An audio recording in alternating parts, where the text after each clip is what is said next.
Euh, Au départ, je me rappelle que l'expérience était intrigante pour moi et puis j'étais excitée de pouvoir regarder l'exposition afin de découvrir plus d'art à un jeune âge. Mais quand, après une certaine période de temps, lorsque je suis entrée à l'intérieur du bâtiment et puis que j'ai vu combien de personnes il y avait, je pense que j'ai été plutôt nerveuse avec un certain moment de réalisation que j'étais dans un endroit rempli de personnes regroupées dans une seule salle, dans un endroit très petit.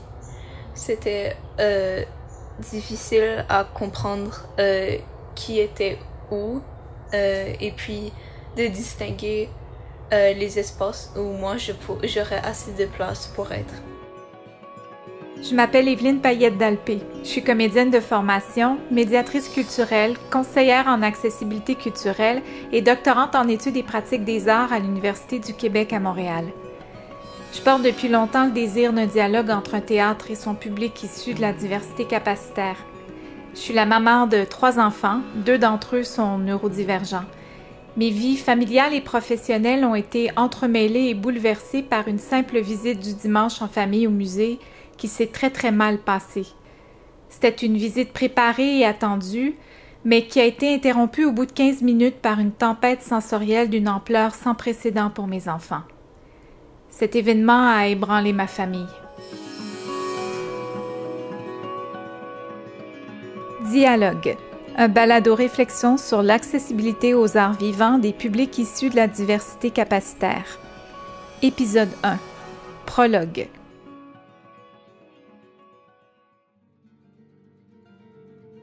Suite à cette mauvaise expérience au musée avec mes enfants, dans mon travail de médiatrice culturelle dans un théâtre jeune public La Montérégie, je me suis mise à remarquer que plusieurs jeunes spectatrices et spectateurs rencontraient en salle de spectacle des difficultés semblables à celles que mes enfants avaient expérimentées au musée. Je suis soudainement devenue consciente de la présence du jeune public neurodivergent dans notre théâtre, alors qu'à une époque pas si lointaine, j'étais complètement insouciante de leur existence et encore davantage de leur expérience. J'ai donc voulu créer un accueil plus soutenant pour eux dans notre théâtre, mais j'ai surtout eu besoin de leur donner une voix plus audible, parce que j'avais le sentiment que tout le monde parlait et décidait pour ses enfants. Je souhaitais qu'on les écoute, et je voulais aussi chercher des solutions avec eux. Alors j'ai entrepris une recherche à la maîtrise avec 26 jeunes autistes pour comprendre dans leurs mots leur expérience au théâtre. Et dans le courant de ces recherches, je suis tombée sur un article parlant des Sensory Friendly Performances du Theatre Development Fund à Broadway. Ça m'a emballée et j'ai voulu expérimenter cette solution dans mon lieu de travail. Donc en mars 2018, nous avons offert une toute première représentation sensoriellement adaptée pour jeunes publics autistes. Les mains dans la gravelle, de et avec Simon Boulris. L'expérience a été concluante. Mais elle m'a fait réaliser que l'accès aux arts vivants concernait un public bien plus large que j'imaginais. Notre spectacle destiné à un jeune public autiste a aussi attiré des adultes, issus de sphères plus larges de la diversité capacitaire. Plusieurs nous ont témoigné qu'ils voyaient cette représentation comme une occasion unique d'assister à un spectacle. Cette observation m'a ébranlée parce que je me suis posé la question à savoir si le patrimoine culturel en arts vivants n'est au fond accessible qu'à un public typique et homogène, alors que j'y avais jamais porté attention avant. Plusieurs autres initiatives ont émergé au même moment que notre petite représentation sensoriellement adaptée, avec un engouement nouveau du milieu des arts vivants pour l'accessibilité des publics de la diversité capacitaire. Cependant, j'ai constaté, y compris pour notre projet, que les publics concernés n'étaient pas toujours consultés à toutes les étapes des initiatives faites en leur nom. Et je me suis demandé comment les réponses à leurs besoins pouvaient être adaptées s'ils ne faisaient pas partie de l'équation. J'ai eu envie de pousser plus loin la question avec une recherche doctorale. Le public issu de la diversité capacitaire m'apparaît être le véritable expert de sa propre expérience au théâtre. Tout au long de ma recherche, je me suis demandé comment élargir l'accès aux arts vivants, mais en impliquant directement les publics dans ces démarches d'accessibilité et ainsi assurer un savoir-faire et une réponse adéquate à leurs besoins. Et aussi, comment aider les établissements culturels à entamer ce dialogue avec leur public. Comme point de départ de mon projet, je me suis donc intéressée aux initiatives d'artistes de la diversité capacitaire et je suis tombée sur cette démarche d'accessibilité inspirante, le projet Open Access de Carmen Papalia.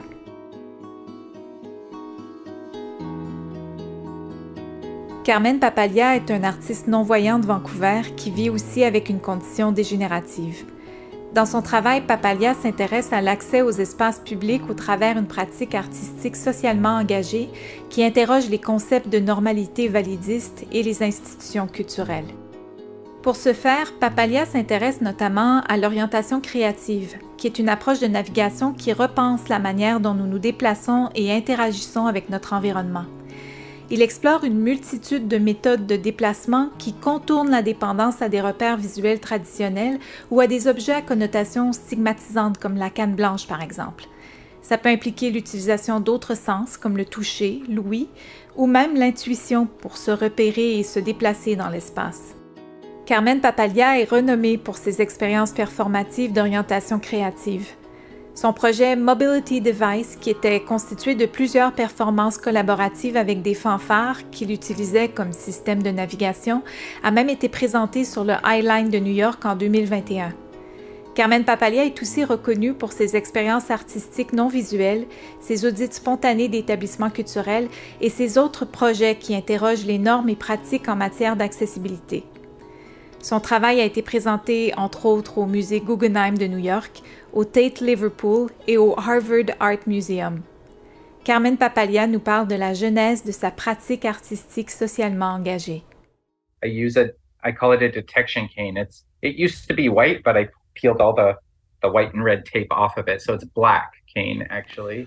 Je dirais que d'arracher le ruban adhésif blanc et rouge sur ma canne est un geste artistique qui représente mon œuvre, puisque mon art représente mon expérience avec les établissements médicaux et les restrictions des institutions et les contraintes des institutions prestataires de soins ou de services pour une certaine population, un groupe de personnes. Experience with the medical establishment and also restrictive institutions and the constraints of institutions when they're in the business of providing care or services for a certain population. Donc, en 2010, je me suis inscrit à un programme d'études supérieures en art et pratiques sociales. C'est à ce moment-là que j'ai commencé à voir mon travail comme une pratique artistique socialement engagée. Pour rééquilibrer les rapports de pouvoir inégaux que des amis artistes en situation de handicap et lui-même expérimentaient lors de leur collaboration avec les musées, Carmen Papalia crée en 2015 le projet Open Access, ou Accessibilité libre. Cette approche favorise une rencontre humaine et coopératrice avec les institutions culturelles. Au lieu de se limiter à l'accessibilité physique, dictée par des lois sur les handicapés, Papalia définit l'accessibilité par un espace temporaire détenu collectivement et reconnaît le public issu de la diversité capacitaire comme en étant le véritable spécialiste. Sa méthode se base donc sur le principe d'une rencontre authentique entre le public issu de la diversité capacitaire et les institutions culturelles. Le désir de connexion de l'institution culturelle doit être sincère, non dicté par des agendas ou des financements, et encourager une éducation mutuelle continue avec son public. Carmen Papalia. I think it was actually a response to the failures I've experienced in medical institutions. So I think that Je pense que c'était en fait une réponse aux échecs que j'ai vécus dans les établissements médicaux. Je veux dire, je crois que c'est comme l'expérience qui éclipse tout pour moi, parce qu'être un patient est une grande partie de ma vie. Ainsi, lorsque je parle d'expérience au sein d'établissements artistiques ou d'institutions culturelles, je pense que la même dynamique est en jeu. Et la gestion est organisée de la même manière. C'est une hiérarchie. Ce que je veux dire par là, c'est que c'est très semblable à un établissement médical d'une certaine façon parce qu'il y a plusieurs niveaux d'autorité. Alors, je crois que j'ai dû faire face à la même dynamique lorsque j'étais à l'école dans le système d'éducation. Ce sont tous des endroits où nous devons défendre nos droits afin de vivre une expérience qui est adaptée à nos besoins. Souvent, le travail pour obtenir ce genre de service est fait en grande partie par la personne qui a besoin de soutien. Je crois que mon expérience dans le milieu hospitalier m'a causé certains traumatismes parce que j'ai vécu plusieurs mauvaises expériences. Mais je pense que la transition de cet espace à un endroit comme l'université, où on peut aller dans un département qui est censé aborder l'accessibilité sur le campus et dans le contexte des cours, est encore assez restrictive. Il y a beaucoup de contraintes.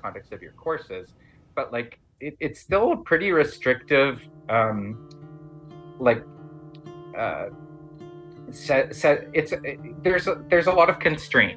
Pour mettre en dialogue une institution culturelle et un public en diversité capacitaire, j'ai donc imaginé une expérience de médiation culturelle inspirée du projet Open Access de Carmen Papalia.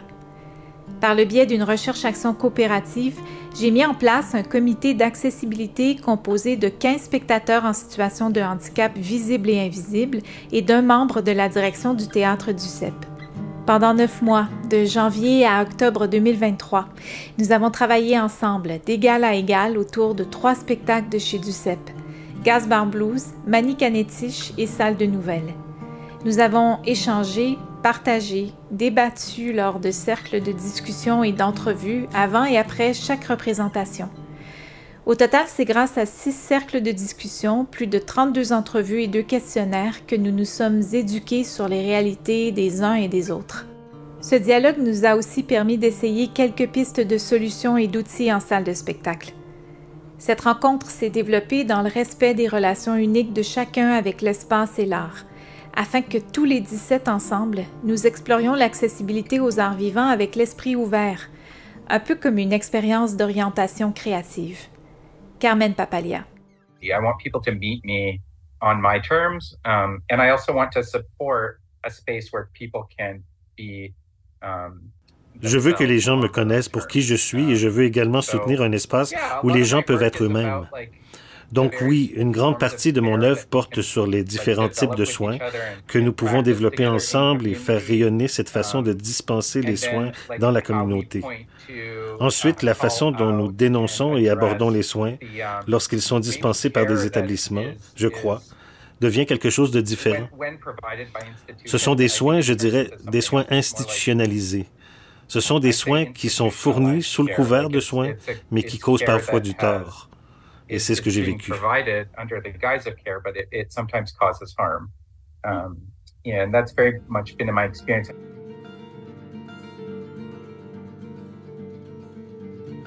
Eva Feder-Kitté, une philosophe américaine qui s'intéresse à l'éthique féministe, à la théorie politique et sociale, à la métaphore et aux études sur le handicap, a aussi été une inspiration pour mon expérience. Dans ses travaux, Kitté parle des inévitables états de dépendance dans une vie humaine, du fait qu'au premier instant de notre vie, on a tous été dépendants des autres et qu'on est tous appelés à le redevenir en vieillissant. C'est notre condition humaine. Mais en parlant de nos inévitables états de dépendance, pour moi, Kitté parle surtout de nos interdépendances et du besoin que celles-ci fassent partie de la construction d'une société juste. Autrement dit, qu'on travaille ensemble pour mieux prendre soin les uns des autres et mieux vivre ensemble. Les épisodes qui suivent racontent cette expérience que notre comité a tentée et les réflexions qui en ont découlé. Dialogue est un balado d'Evelyne Payette-Dalpé, présenté avec le soutien de l'Office des personnes handicapées du Québec. Montage et habillage musical, Michel Héroux. Traduction, Léna Desjardins. Comédien, Michel Savard. Sous-titrage, traduction et interprétation LSQ, Cinéal et Jennifer Manning. Co-direction de recherche, Maude Gendron-Langevin et Guillaume Ouellette. Cette recherche a été rendue possible grâce au soutien du Conseil de recherche en sciences humaines du Canada, du ministère de la Culture et des Communications du Québec et du Conseil des arts de Montréal.